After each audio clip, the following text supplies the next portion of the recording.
So ayan oh. Yan yung kanang bulaklak. Kaliksto.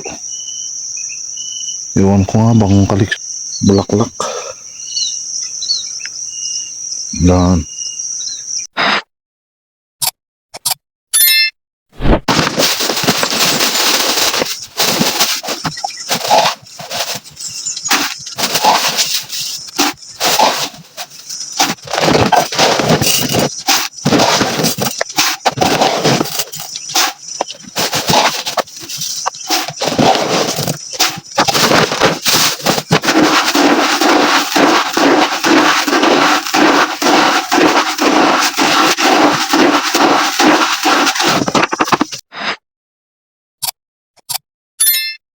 Good morning.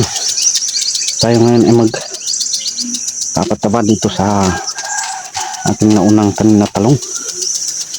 Ang ating isi-share ay yung aming ginagawa. I-share ko sa inyo ngayong araw na ito kung tayo magpapataba ng ating tanim na talong.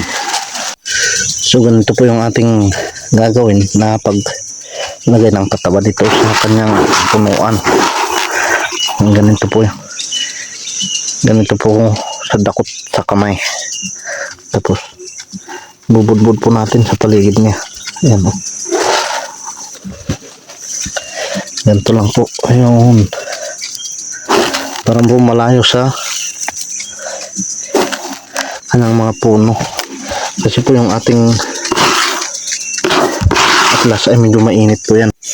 Pagkatapos naman po natin lagyan ng pataba, yung pinaghalo kong Nitrabor at atlas, gagawin po naman po natin ito ay tatabunan po natin, tatakloban po natin siya ng lupa. Ito ay pabaon. Pero kahit naman po naglagay po tayo ng ganito ay magdidilig pa rin po tayo ng pataba para po may suporta. Ito lang po ay nilagay po natin para po may sisip-sipin na.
So ayan po yung ating natapos. Apat na flat. Dalawa. Tatlo. Apat. Ayan. Alas 9. Lakas ng araw. Lakas ng araw po. Uy. Silong muna. Tayo muna sisilong. Yan ang ating ginawa hanggang dito yung ating tinabunan.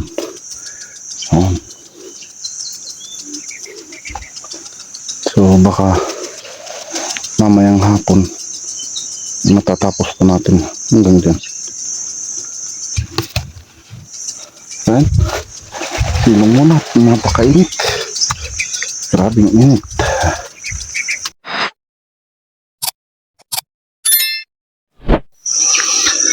So ayan, good morning. Ating pong pagpapatuloy yung ating magpapataba dito sa ating talong. Ito lang po yung natapos po natin kahapon hanggang dito.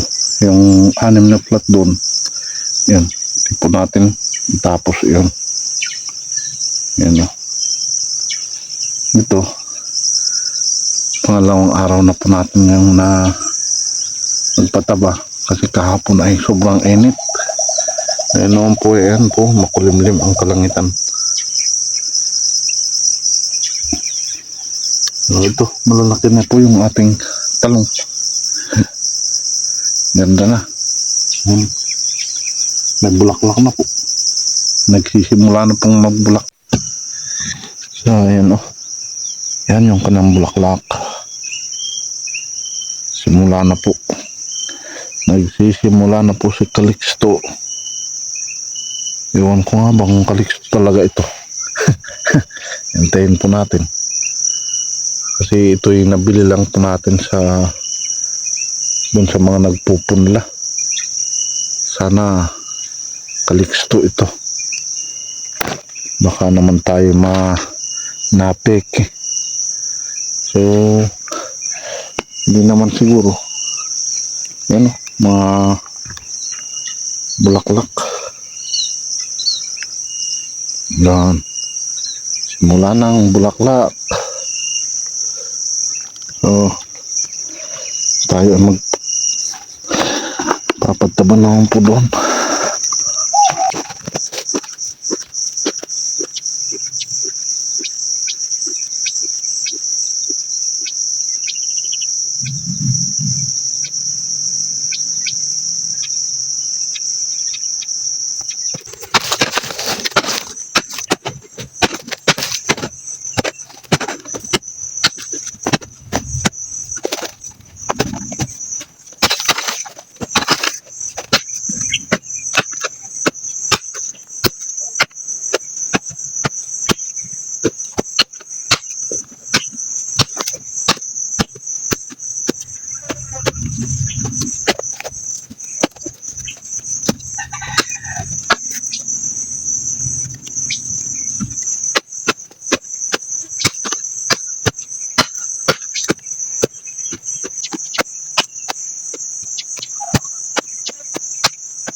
So, ayan.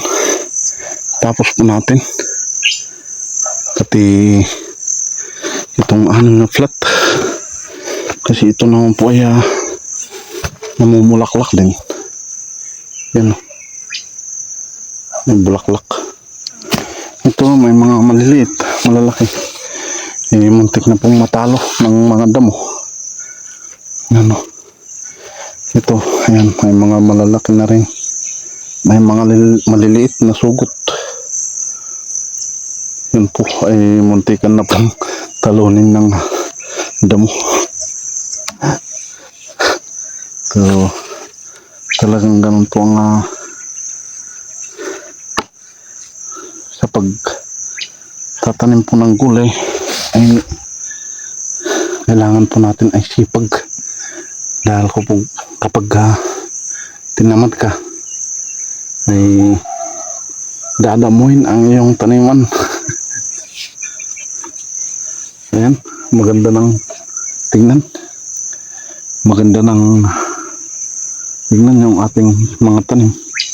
Yan o. So, ayan. Maganda ng tingnan.